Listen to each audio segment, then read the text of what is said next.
আসসালামু আলাইকুম। আজকে হচ্ছে আমি সকালে উঠেই রুটি বানিয়েছি, তো সেটা ভিডিও করিনি। রুটি বানিয়েছি, ভাত রান্না করেছি, এখানে মুরগি রান্না করেছি। তারপরে হচ্ছে আমরা একটু বারডেমে হসপিটালে যাব একজন রোগী দেখতে, তো সেখানে আগারগা গেলাম। ওখানে মেট্রো রেলে উঠলাম, যে মেট্রো রেল দিয়ে হচ্ছে আমরা ইয়েতে যাব, শাহবাগ যাব। তো শাহবাগ বারডেমে গিয়ে আমরা ওখানে আমার এক ভাই অসুস্থ, সেখানে দেখা করে আসবো, তো তাই গিয়েছিলাম।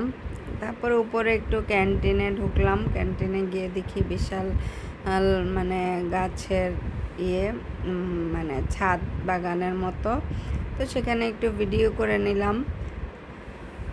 তারপরে ওখান থেকে ক্যান্টিন থেকে কিছু কফি, তারপরে রোল টোল খেয়ে তারপরে আমরা আবার বাসায় চলে আসলাম। ভাইকে দেখেই বাসায় চলে আসছি। বাসায় আসার সময় একটু ভিডিও করলাম। রিক্সা দিয়ে আমরা আগারগা থেকে বাসায় চলে আসছি, আবার আগারগা আসছি, এসে রিক্সায় আমাদের বাসায় চলে আসছি। তো আসার সময় একটু ভিডিও করলাম আর কি। তো এখানেই শেষ করছি। আল্লাহ হাফেজ।